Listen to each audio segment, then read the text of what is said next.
আপন নানা আমার সঙ্গে কি কি করেছে সেটা আমি আপনাদের কাছে বলতে চাই। আমার নাম রুমি, আমার বাসা নারায়ণগঞ্জ। আমি আমার জীবনের কিছু ইতিহাস বলতে চাই, সেটা হলো যে আমার নানার সঙ্গে আমার ঘটে যাওয়া কিছু কাহিনী।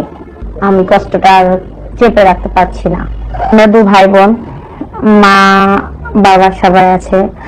তো দু ভাই বোন, মায়ের একটু বুদ্ধি সরল শক্তি একটু কম। সো আমিও খুব কম বুঝতাম, বেশি বুঝতাম না। এখন যেমন চালু হয়ে গেছি মানুষের ধাক্কা মাক্কা খেয়ে, এখন সেই ক্ষেত্রে আমার বুদ্ধি শুধু একটু কমই ছিল। তো আমি আমার জীবনের কিছু ইতিহাস বলতে চাই, সেটা হলো আমার নানার সঙ্গে, আমার নিজের আপন নানা আমার সঙ্গে কি কি করেছে সেটা আমি আপনাদের কাছে বলতে চাই। আমার আমি যখন ক্লাস, তো আমার নানা আমাদের বাসায় একদিন আসছে। নানা লিচু দিতে আসছিল। লিচু দিতে আসা নানা আমাকে ডাইরেক্ট লিচু দেয়। লিচু দিয়ে, যেমন বাচ্চাদেরকে, ছোট বাচ্চাদেরকে, আমি তো এটা মাইন্ডে নিতে পারি না, তখন তো আমি এতটা বুঝতাম না। নানা যে আজে বাজে মক্কর চক্করে আমাকে ফাঁসাচ্ছে এটা আমি বুঝতে পারিনি। না পারে তখন আমি আমার নানা আমাদের বাড়িতে থেকে যায়।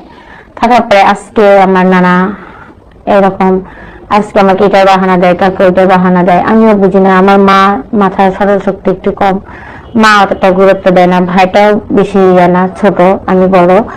তো আজকে নানা এটার বাহানা, কাউকে ওইটার বাহানা দেয়, দিয়ে এরকম করে আসে। তখন আমি বড় হয়েছিলাম না পুরোটা, মানে আমি স্বাভাবিক হয় নাই আর কি, সেই ক্ষেত্রে বলতেছি। তো আমার নানা এখন আমাকে বলে কি, আজকে এরকম কালকে এরকম বলে বাহানা দেয়, কালকে আমার গায়ে হাত দেয়, কিন্তু আমি ওইটা মাইন্ড নিতে পারি না। মানে আমার মাথার ভিতরে আসে না যে না আমার গায়ে পায়ে হাত দিচ্ছে কেন, ওটা আমার বুদ্ধি হয়েছিল না।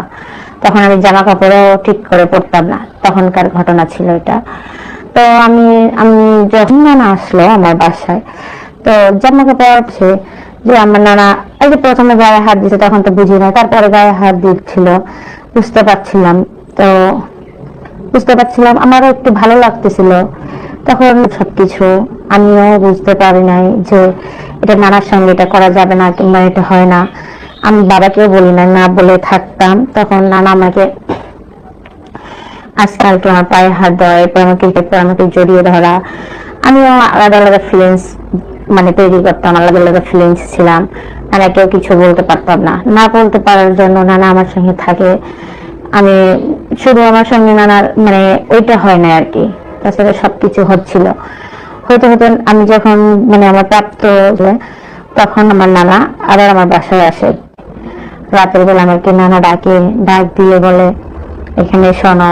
তো আমি শুনতে যাই যখন, তো শুনতে গেলে আমাকে নানা আমার বারান্দায় এক সাইডে আমাকে বাড়ি থেকে আমি নিজের থেকেই দিতাম।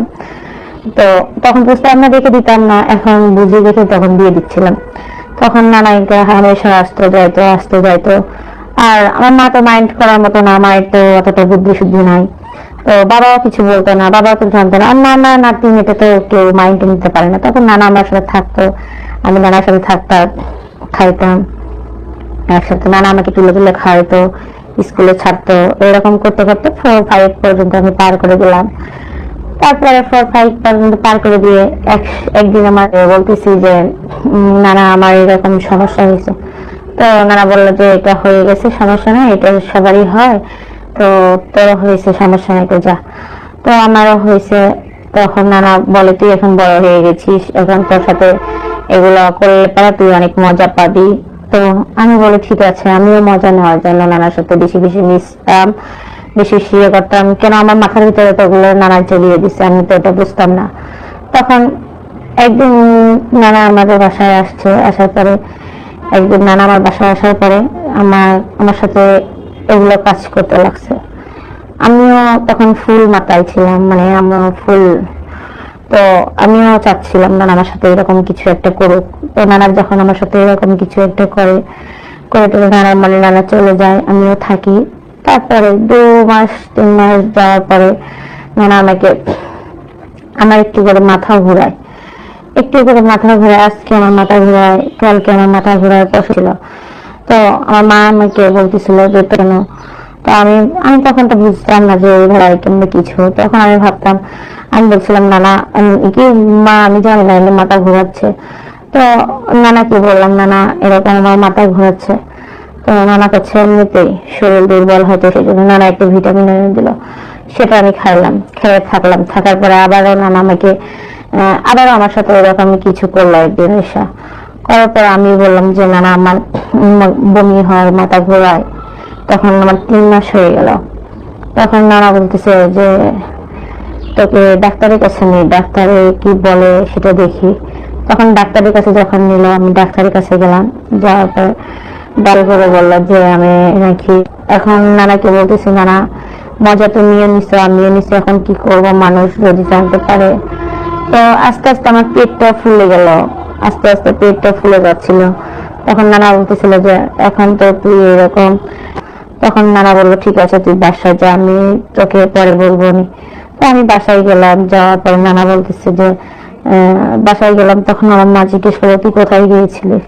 তো আমি বললাম নানা আমাকে নিয়ে ডাক্তারের কাছে গিয়েছিল। তো বললো ডাক্তার কি বললো। তো আমি এখন বাসায় কি বলবো যে ডাক্তার আমাকে এটা বলেছে, না আমি বলতে পারছি না। তখন আমি বললাম মাকে যে মা দেখো তুমি বাবাকে বলো না। ডাক্তার তখন বললো যে প্রেগনেন্ট মানে কিভাবে প্রেগনেন্ট হলি তুই। তো আমি বললাম না না এরকম আমার সঙ্গে মজা নিয়েছে, আমি আমার সাথে মজা নিছি। তখন আমার মা বলতেছে আমার বাবার এটা করা কি উচিত হয়েছে, আমার মেয়ের সাথে ও বোঝে নাই এরকম একটা কাজ, এখন যদি জানাজানি হয়ে যায় ব্যাপারটা তাহলে ওটি থাকবে না, এরকম আমার মা আমাকে বলে। তো আমি বলি এখন আমি কি করব। এদিকে আস্তে আস্তে আমার পেট ফুলে প্রায়, তো ব্যাপারটা কেউ জানাচ্ছিল না। তো আমি এবার নানাকে আমিও চাপ দিলাম, দেওয়ার পরে নানা একটা ওষুধ নিয়ে এসে দিলাম আমাকে। ওষুধটা দিয়ে বললো যে